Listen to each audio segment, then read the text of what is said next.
Well, there were, but you also got to give credit to them. They did some good things. Their punter did a heck of a job keeping the ball inside the 10-yard line.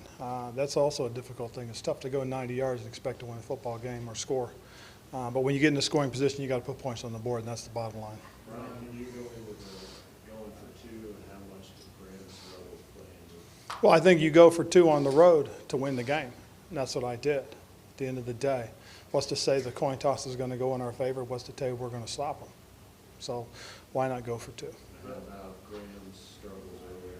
Well, he missed a couple kicks. I mean, that's all part of it.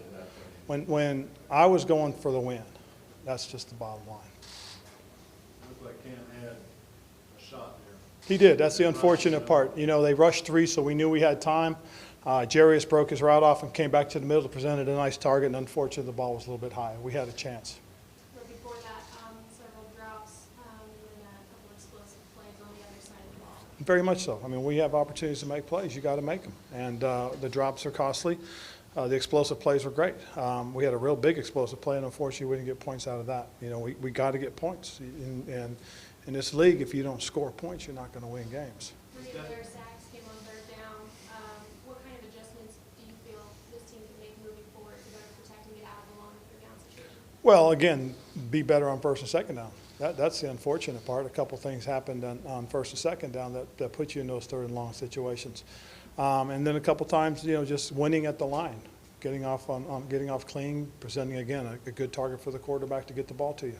Was Devin a bit perhaps too overhyped today? Well, I couldn't tell you that. You'd have to ask Devin that. That's a question for him. What did you see on his plays? There were a couple drops, but was it Slay or Devin or some combination?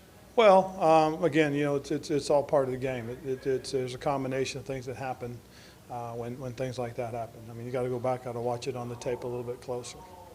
Continuing to use him as one of the go-to options despite the inconsistency, what factored into those decisions, either from play calls or the quarterback? Well, I think the quarterback, you got to ask the quarterback on those decisions that were made. But he was open, and so when you throw the ball to an open guy, you just hopefully he'll catch it. But those things happen. Cam's injury?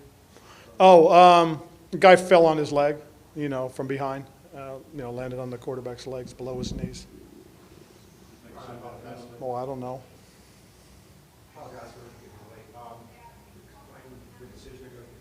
To win the game. That's just as simple as it gets. I went for two to win the game on the road, and go from there. Oh, very frustrated, especially the first drive. We had opportunities, we had opportunities to keep them backed up, and we didn't do that. And that's unfortunate. You get a chance to put them in a tough situation, and we missed tackles, and can't do that. Can't do that against teams that run the ball hard, and that's the tough part about it. You go back and look at it, and we'll see exactly what happened and why, and get those things looked at and taken care of. What did you see the Galladay and Bradbury matchup, the two plays on the same drive that led to the touchdown, the first one was on that third down? Well, the third down one, again, that's, we'll just go back and look at that one. We'll go from there. Unfortunate part about it was quarterback bought a little bit more time on the penalty one.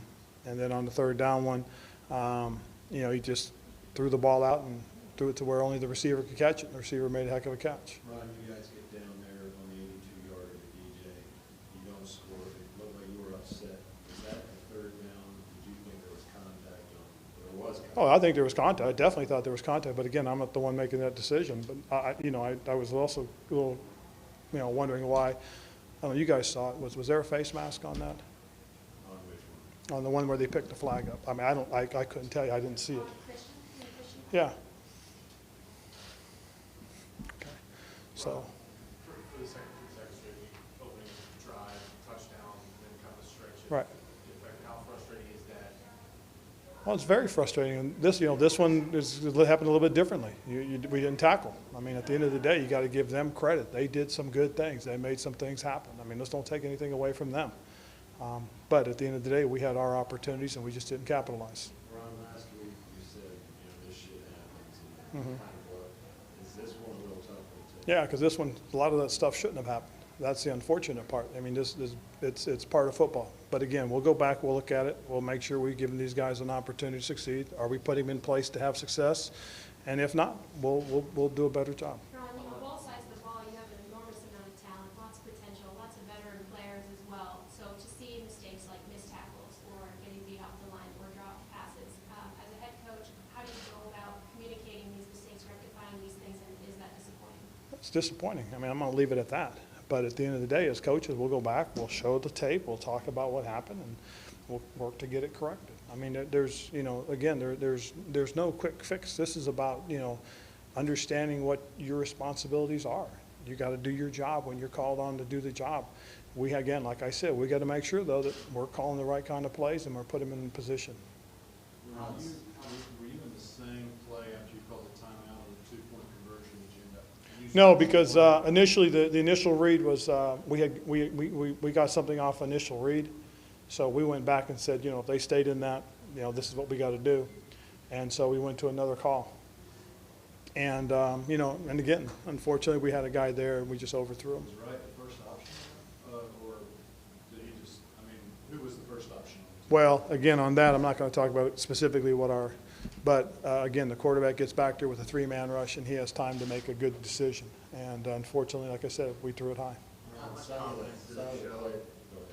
How much confidence does it show from Cam and his young receivers, DJ and Curtis, that he was willing to look for them in the end zone, especially down the stretch? Well, it's a tremendous amount of confidence. I mean, again, you know, it's about finding the guys that are open, you know, going through your progressions, making your reads, and then delivering the ball, which he did. Ron, some of at least a couple of the throws to Devin were contested. But are those catches he has to make? Well, anytime the ball's in your catch radius, you got to make it. I mean, the guy's a terrific receiver. He's made a lot of big plays for us. Unfortunately, he had a couple that didn't go his way. How much did Mrs. Sticker get a decision making? I went for 2 to win the football game, okay? That's all I'm going to say about it. That was my mindset. We didn't come here to tie. We didn't come here to lose. We came here to win the football game, and I just felt that was our best opportunity to win. All right. Cool. Thank you.